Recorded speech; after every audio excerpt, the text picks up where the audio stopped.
But before I left, one of the sisters, she reached out to me. She's like, hey, she's like, are you the sister that asked about why we don't eat pork?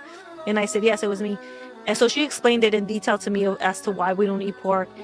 And I took that as a sign, as silly as that may be, because I think that, like I said, God really knew what my struggles were in the Catholic Church. So that when that sister came up to me before I left and gave me the answer, I was like, okay, everything makes sense. Like literally everything that I know as of now. And I'm just still sitting there talking, to everybody. And a brother comes close and he's like, so what are you waiting for? Like, what is holding you back from being Muslim? And I looked at him and I'm like, nothing. Video ini menceritakan tentang seorang wanita Amerika bernama Loyola sersan yang merupakan seorang mualaf, yaitu orang yang memeluk Islam. Loyola adalah seorang prajurit wanita Amerika Serikat yang berasal dari Meksiko. Ia bergabung dengan militer pada tahun 2009 dan telah ditugaskan 2 kali ke Afghanistan sebagai tentara perdamaian. Loyola merasa bahwa hubungan antara Amerika Serikat dan Afghanistan tidak dapat dilepaskan dari peristiwa 11 September yang telah menyebabkan pemahaman yang salah tentang Islam dan munculnya Islamofobia di dunia barat. Namun, sikap negatif ini tidak mempengaruhi pandangan Loyola terhadap Islam dan umat Muslim. Setelah melihat kehidupan Muslim secara langsung di Afghanistan, Loyola menyadari bahwa Muslim hidup seperti orang pada umumnya, dengan bekerja dan mencari nafkah. Ketika kembali ke Amerika Serikat, Loyola menghadapi isu Islamofobia yang semakin kuat selama proses pemilihan umum. Namun, ia tetap membela agama Islam dengan keyakinannya. So I had already joined the military. I joined the military in 2009.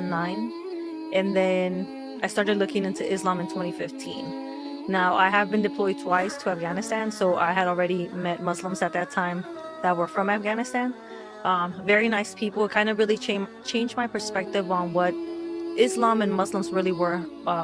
Mind you, at that time I wasn't interested. It's not like I was looking for anything. It was just kind of like, okay, Muslims aren't who the media, the news, Hollywood portrayed Muslims to be. They're just absolutely normal people trying to make a living just like us, Loyola memutuskan untuk mempelajari Islam agar dapat menjawab tuduhan-tuduhan yang dilontarkan oleh orang-orang yang menyerang agama tersebut di internet.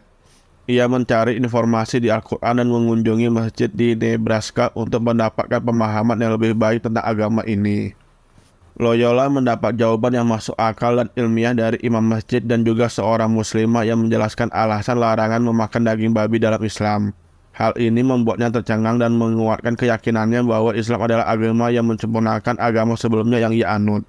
Being oppressed by a society or by another group of people, like, I'm here for you. And that's just always been me. So when the elections happened and I started seeing like a lot of people talking about Muslims, I was like, nobody's gonna talk bad about my brother's religion, right? But another thing about me is that I like to come at people with facts. So I started researching Islam because I wanted to combat the trolls online, but with facts. I didn't want to come in with emotion.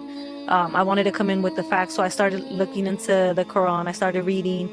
But before I left, one of the sisters, she reached out to me. She's like, hey, are you the sister that asked about why we don't eat pork? And I said, yes, it was me. And so she explained it in detail to me as to why we don't eat pork. And I took that as a sign, as silly as that may be, because I think that, like I said, God really knew what my struggles were in the Catholic Church. So that when that sister came up to me before I left and gave me the answer, I was like, okay, everything makes sense. Like literally everything that I know as of now. And I'm just still sitting there talking, to everybody. And a brother comes close and he's like, so what are you waiting for? Like, what is holding you back from being Muslim? And I looked at him and I'm like, nothing. Pada tanggal 10 Desember 2015, Loyola dengan yakin menerima Islam sebagai agamanya. Ia merasa damai dan tenang setelah bersyahadat, dan suaminya mendukung keputusannya sepenuhnya. Loyola mulai menjalankan kewajiban-kewajiban sebagai seorang Muslim, termasuk mengenakan hijab. Really pushing people away from the religion, but when I converted, I didn't let anybody force me into anything or feel pressured into doing something like wearing the hijab, right? So when I converted, I didn't even think about wearing it. I was doing my own thing, trying to find my own place in the religion, my own path. So like I said, I converted in December of 2015 and I started wearing my hijab full time in, I want to say June of 2018. Okay. And it was something that I felt ready for. Like I felt like, okay, I really want to do this. Like, it makes me feel closer to Allah. Because before I started wearing it full time, I would wear it here and there. I would try it on. Even when I went to the gym, I had already started wearing.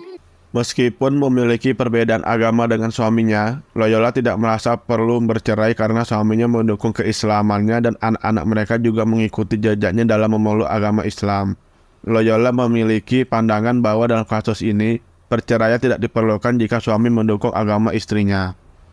But with my husband, like I said, I had already set in my mind that he was just never going to convert, and I was okay with that. Like, because I felt it's better to have a loving husband and a supportive husband when it comes to Islam, right? Like I said, he was very supportive of me, of the kids. He would stand guard when we would pray in public, me and the boys.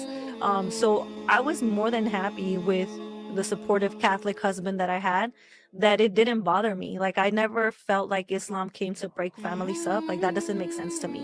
So I was just like, okay, well, he's going to be Catholic and I'm going to be Muslim and we're going to be married and we're going to live in an interfaith household, and that's completely okay. That it didn't bother me. Like, I never felt like Islam came to break families up. Like, that doesn't make sense to me. So I was just like, okay, well, he's going to be Catholic and I'm going to be Muslim and we're going to be married and we're going to live in an interfaith household, and that's completely okay. And everything that's in the Quran, I don't think it makes sense to break up a home. Like, if I would have divorced my husband, being that he was so supportive. Like I said, he would literally take our boys to the male section of the mosque to pray, even as a non-Muslim. So I feel like my common sense and everything that I've read in the Quran and everything that I've studied about it, it didn't make sense that the religion of Islam and our merciful God would want me to divorce my husband, because that's all that my husband would have taken from that. My husband would have taken, oh wow, look, my wife converted to Islam and she divorced me for no reason, even though I was supportive towards her and the boys. And then even our children would have been like, my mom converted to Islam and because of that she divorced our dad. So that just doesn't make sense, not even Islamically. Like, I get that Muslim women aren't supposed to be married to non-Muslim men, but I also believe that there's a case-by-case basis. But in the beginning, he was very supportive. Even when I kind of had doubts about wearing my hijab when it comes to my job, he was very supportive, and I know that that's rare to see, especially from a non-Muslim husband, but he was very supportive. Pada tahun 2018, suami Loyola juga memutuskan untuk memeluk Islam. Setelah mendukung Loyola dan anak-anak dalam keputusannya, saat ini Loyola dan suaminya telah diberkahi dengan seorang bayi yang lahir setelah mereka berdua menjadi Muslim. Just remember my husband telling me, I want to be Muslim. And I was like, what? Like, in shock. Because like I said, never in a million years did I think my husband was ever going to be Muslim. Like, never, ever. So when he said that, like, I still remember it now and I get emotional. But I remember, and I was just like, okay. I was like, you want to talk to the imam? And he's like, yeah. So we went back, we talked to the imam, and he's like, okay. He's like, let's take your shahada right now. So he gathered a couple of people, to witness him taking his shahada. And he took it in front of our boys, in front of me. And I don't think that anybody, or only us as reverts, I think we can understand how impactful and how beautiful that is. So when I converted, it was like one of the best days of my life. Kisah mualaf Loyola ini menggambarkan perjalanan spiritualnya dalam menerima dan menjalankan agama Islam. Ia mengatasi tantangan dan mempertahankan keyakinannya, dan keluarganya juga mendukung pilihan hidupnya. Semoga cerita ini bermanfaat bagi pembaca. Jangan lupa share, subscribe, dan like. And when I took my shahada, I felt like I was at home. Like, I had made it home, and whatever that looked like, I felt so at peace. I felt like I was where I was always meant to be, like I belong there. So I knew that I was still going to continue to study, but that was back in December 10 of 2015. So ever since then, I've been studying, and there's absolutely nothing in the Quran that I sit here and I doubt, or I feel like I'm oppressed. Like, there's nothing negative about Islam that has ever made me question why I became Muslim.